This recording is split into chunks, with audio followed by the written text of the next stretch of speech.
Hello students, in this video we are going to study the characteristic of S block, P block, T block, F block elements. We will also study the meaning of atomic radius, ionization enthalpy, electronegativity, electron gain enthalpy, valence, and we are going to study what happens to these characteristic properties across the period and down the group. So let us begin with the topic, that is blockwise classification or blockwise characteristic of the elements. Now, S block elements are present in group number 1 and group number 2.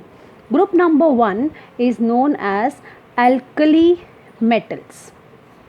They are known as alkali metals, and group number 2 they are known as alkaline earth metals. Now, let us see which are the elements which are present in group number 1. The first element is hydrogen, lithium. Do you remember Helena K. RBC's Farrar? Okay, so this is hydrogen, lithium, sodium, potassium, rubidium, cesium and francium. These are group number 1 elements, that is alkali metals. Now, group number 2. Group number 2 we have beryllium, that is beta, mange, car, scooter, and Bapuji is Razi, that is radium. So beryllium, magnesium, calcium, strontium, barium and radium. Now, what is the outermost electronic configuration of alkali earth metals? Now, we should remember it is NS1, and for alkaline earth metal it is NS2. So it means the common outermost electronic configuration for the S block elements is NS122. Okay. Now, what are the general characteristics? In order to understand the general characteristics, let us focus on very basic concept, that is hydrogen atomic number is 1, electronic configuration 1. Lithium is 2, 1. Sodium is 2, 1. Potassium is 2, 8, 8, 1. Now, just look at the valence electron. There is only one valence electron. Similarly, there is one valence electron in rubidium, cesium, francium. So, group number 1, all the elements are having only one valence electron. Now, only one valence electron means it is very easy to lose this one valence electron, and hence the first point under general characteristic is that they can lose electron. Okay, they lose electron and become stable. So if they lose electron, they are going to achieve octet state. Okay, they can lose one electron, or that is one electron is lost. Second, if they lose electron, it means these elements undergo oxidation very easily. Now same thing is applicable to alkaline earth metals also, because this is also 2, 2, 2, 8, 2, 2, 8, 8, 2. So 2, 2, 2. So group number is equal to the valence electrons. In this case, there are 2 valence electrons.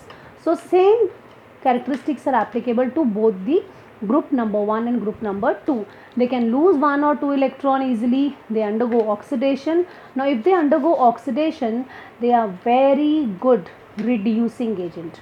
Now this concept is taught in the redox reaction chapter. They are very good reducing agent. They tend to lose electron means they are very good metals. And if they are very good metals, it means they can conduct heat and electricity also. Now, because they lose one electron very easily and they form cation, okay, they are basically ionic in nature. The compounds of group number 1 or 2 are ionic in nature. Because they are having ionic nature, they have very high melting point and boiling point. So all these points are related to the outermost electronic configuration, and which is related to their atomic numbers. So these are the general characteristics of S block elements. Now, why these elements are known as S block elements? That is very important, because we should know the reason why they are known as S block elements, because the last electron enters in S shell. Okay, you take example of lithium. If you take example of lithium, it is 1s2, 2s1. Okay, so last electron is entering in the s shell. You take example of sodium, 1s2, 2s2, 2p6, 3s1. So last electron is entering in the 3s shell. Take example of beryllium also. If you write, you will get 1s2, 2s2. So since the last electron is entering in the s shell, these elements are known as s block elements. Now, p block elements. P block elements are the elements which belongs to group number 13 till 18. Now, why the name is given p block element? The name is given p block element because the valence electron, okay, the valence electron enters in p shell, okay, that is p subshell. Fine. Now, outermost electronic configuration. Now, see, it starts from 13, ends at 18. So, it is NS2, NP1 to 6. Okay. Now, I'll just give example, that is group number 13. Let us have one example, that is carbon. Okay. So, carbon atomic number is 6. It is 1s2, 2s2, 2p2. Okay. So, let us have one more example, that is nitrogen, 7. 1s2, 2s2, 2p3. Next is after nitrogen, oxygen, 1s2, 2s2, 2p4. So next is fluorine, that is 9. 1s2, 2s2, 2p5. And last in this particular period is 1s2, 2s2, 2p6. Now, if you notice, the valence electron is entering in the p shell, p shell, p shell in all the cases. This belongs to group number 13. This is group number 15. Sorry, this belongs to 14, 15, 16, 17 and 18. Group number 13, we are having boron. Atomic number is 5. So, it is 1s2, 2s2, 2p1. So, that is the reason its electronic configuration is ns2, ns2, ns2, ns2, ns2, ns2. So, ns2, this is ns2, np1 to 6. You notice here it is from np1 to 6. Okay. So, outermost electronic configuration is this. Now, the speciality of p block element is, if you move from left hand side to right hand side across the group number 13, it is group number 13 till group number 18, okay, you will observe that there is variation in the non-metallic character. It means as you move from left to right, there is increase in the non-metallic character. It means that group number 17, they are highly non-metallic in nature. Group number 18, this is not applicable because they are inert in nature. So, starting from group number 13, 14, 15, 16 and 17, okay, 13 and 14, they are metalloids. And from 15 onwards, the non-metallic character increases. Details of this we are going to study in the p block elements in the next coming chapters. So, p block elements, why they are p block elements? Because the valence electron enters into the p subshell. Now, what are d block elements? D block elements are the elements in which the valence electron is going to enter in d subshell. Now, d block element starts from group number 3 to and it ends at group number 12. There are 4 transition series. Okay, we have 3D series, 4D series, 5D series and 6D series. 3D series belongs to period number 4 and this 5, 6, 7. Okay. Now, what is the outermost electronic configuration of d block elements? In general, if you see, I'll just give an example of scandium, which is 21. Okay, so 1s2, 2s2, 2p6, 3s2, 3p6, and then we are going to write 4s2 and 3d.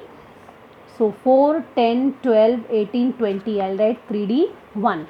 Okay, so the outermost configuration, if you focus, it is like this. We are having ns2, okay, this is ns2 and 3. So I'll write here n minus 1, d1. Now if I write here the last element, that is zinc, okay, it will be 30. So I write 1s2, 2s2, 2p6, 3s2, 3p6, 4s2 and 3d10. Okay, so that is the reason I can write that the outermost electronic configuration of the d block element can be written as ns2. So this is common, ns2, that is 4s2, and these are the inner orbitals. Inside it is, so n minus 1 d raised to 1 to 10. Okay, because there are 10 elements, 3 to 12 if you count, there are 10 elements. So the outermost electronic configuration of the entire d block elements would be this n minus 1 d raised to 1 to 10 ns2. Now let us look at the characteristic properties, okay, characteristics of the d block elements. Because it is having 2 valence electron, it is very easy to lose these 2 electrons, and hence they have the best ability to show the metallic character. They are very good metals. Now because of variation in their oxidation state, they are forming number of complexes also. Now why there is variation in the oxidation state? Because d orbital is of 5 types, 1 2 3 4 5. Now d orbital is having electron ranging from 1 to 10.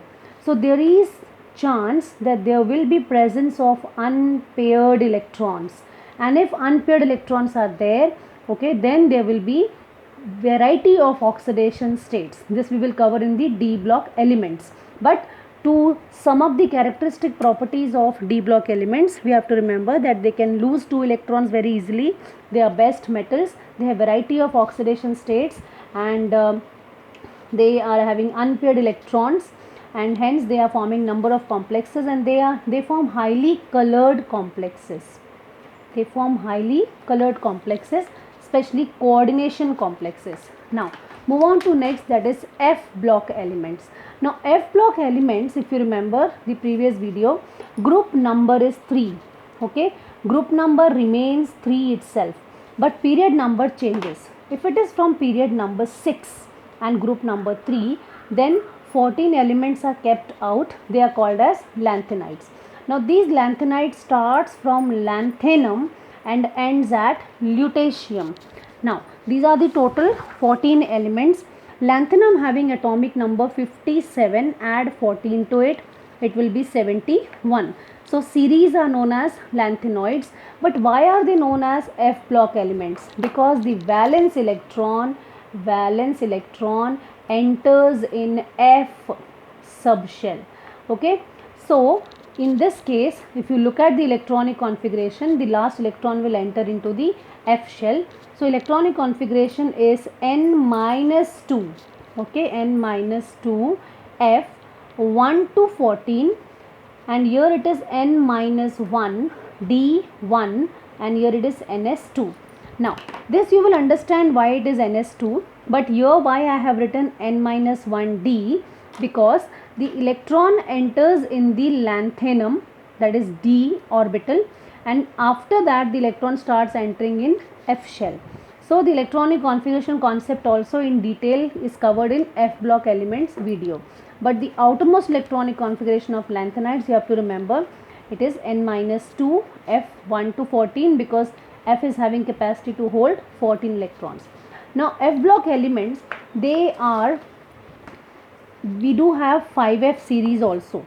Lanthanoids are also called as 4f elements or 4f block, because the electron is entering into the 4f shell. So we can write over here in this way that 4f, okay, 4f, and here we can write 5, and here we can write, so here we can write 6, 5 and 6 we will write here. It is 6s2, 5d1 and 4f1. So example I have written here, that is n n minus 1, n minus 2. So last electron is entering into the 4f shell.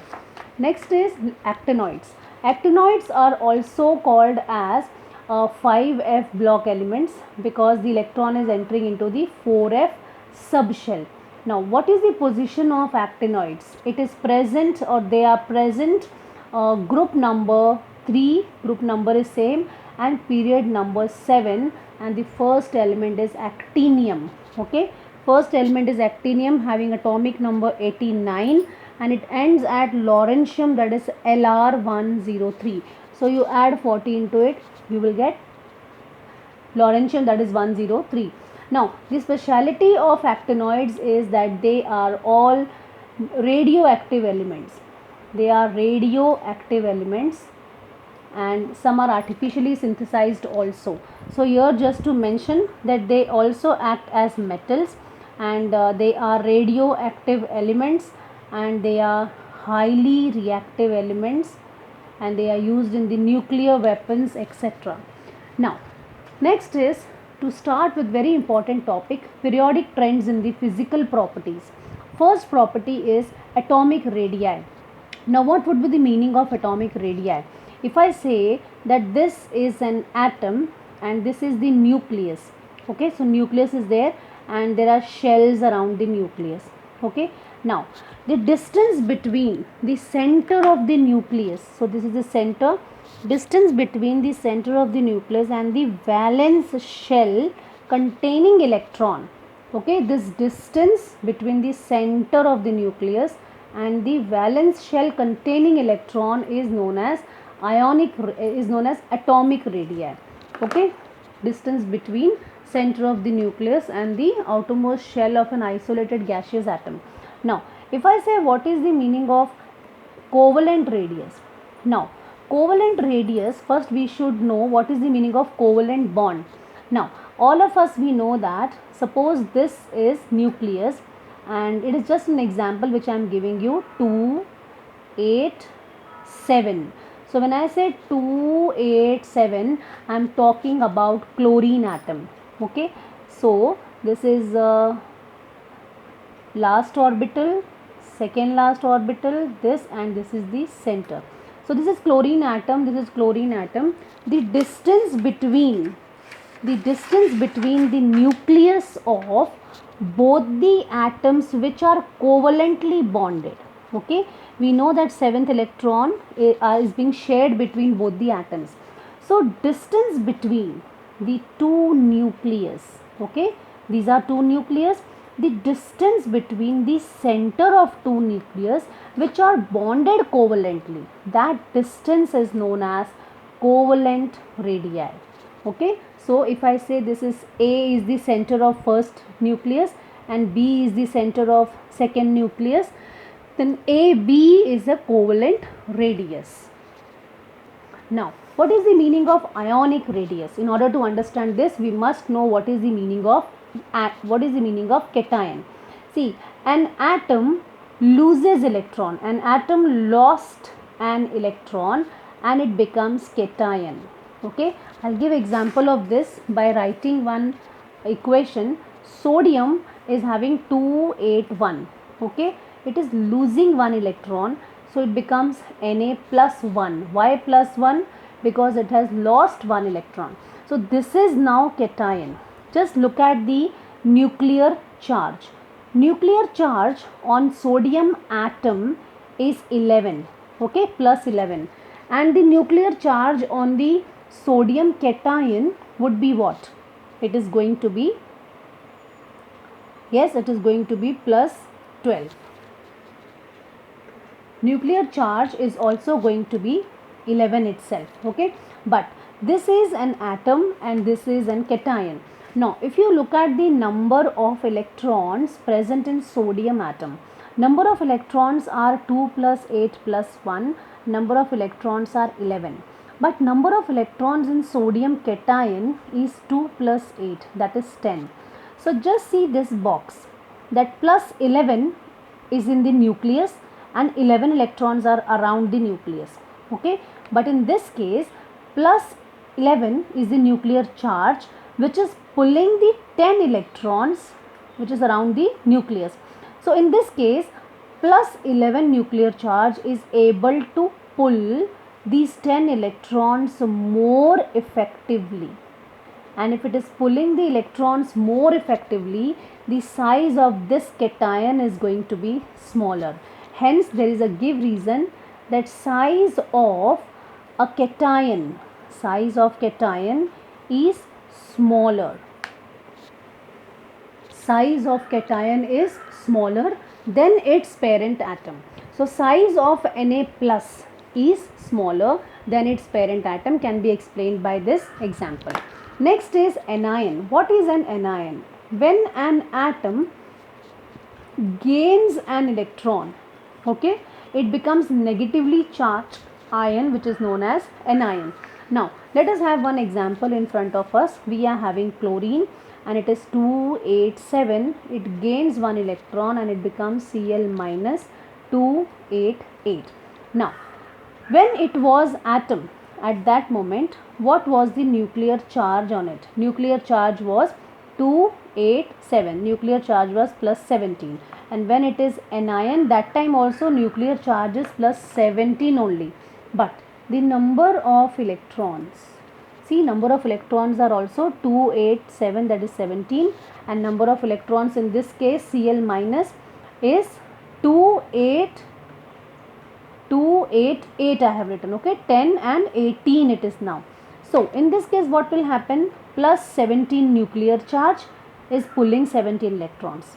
Plus 17 nuclear charge has to pull 18 electrons. So in which case the nuclear pull is going to be more?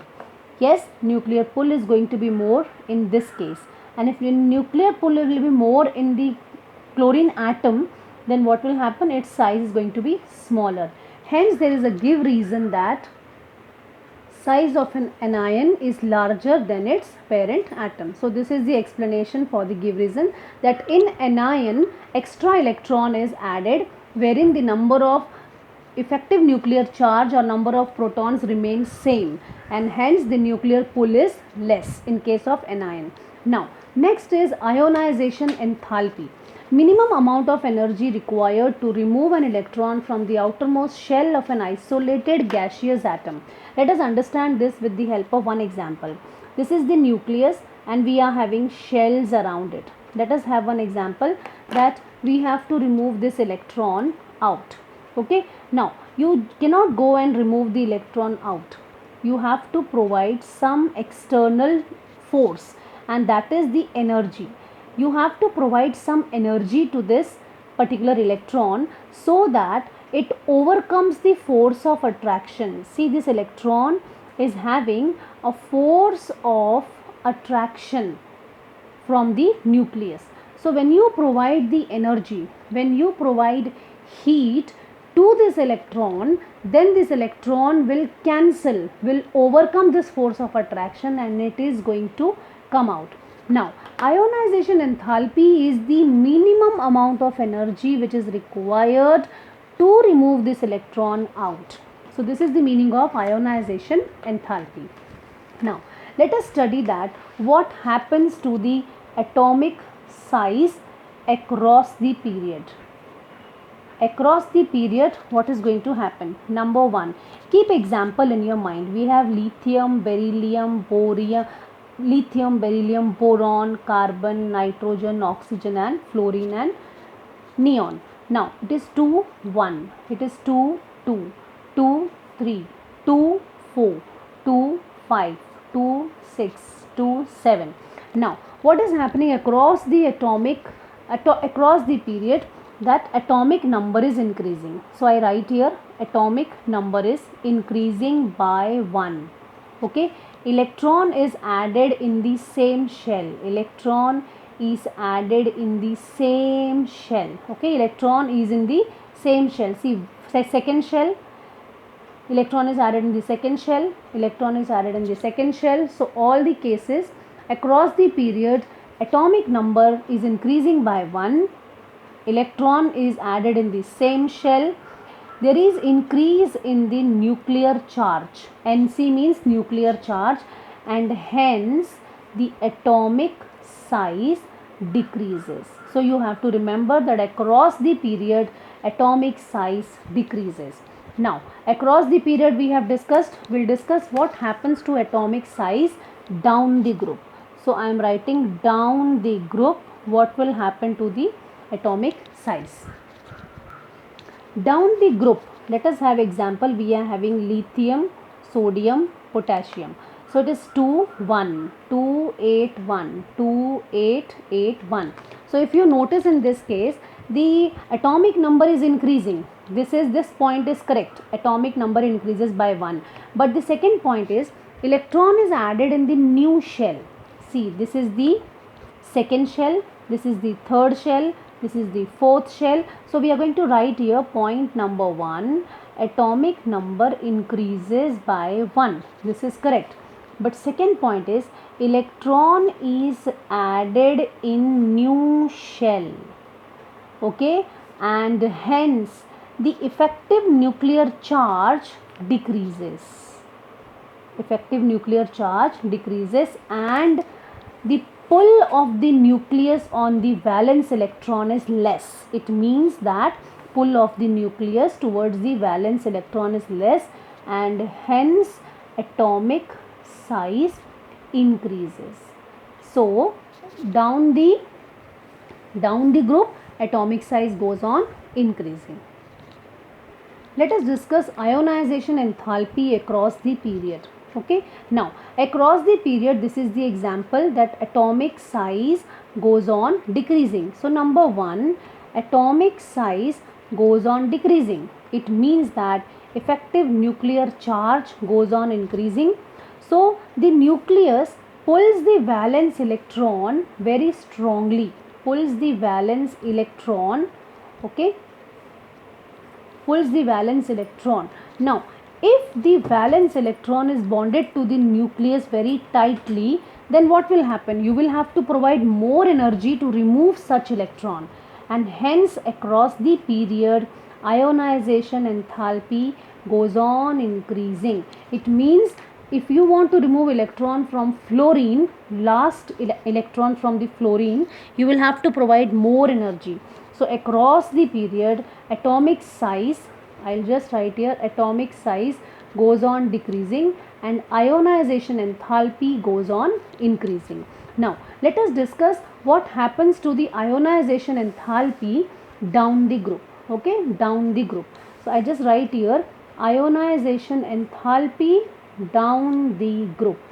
Now down the group we have seen some examples over here. We are having lithium. Okay, what is happening down the group?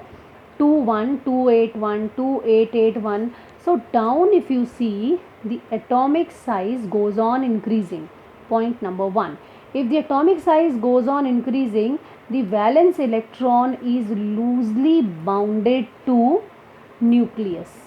If the valence electron is loosely bounded to the nucleus, means very less energy is required to remove such electron, and hence we say that down the group atomic size is more, atomic size goes on increasing.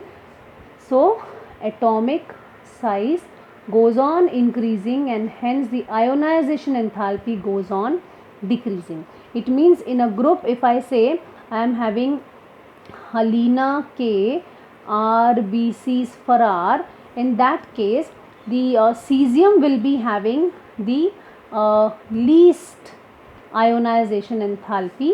Now this is not applicable to francium because it is a radioactive element and it is not applicable for francium. So down the group cesium is having least ionization enthalpy and lithium is having comparatively more ionization enthalpy.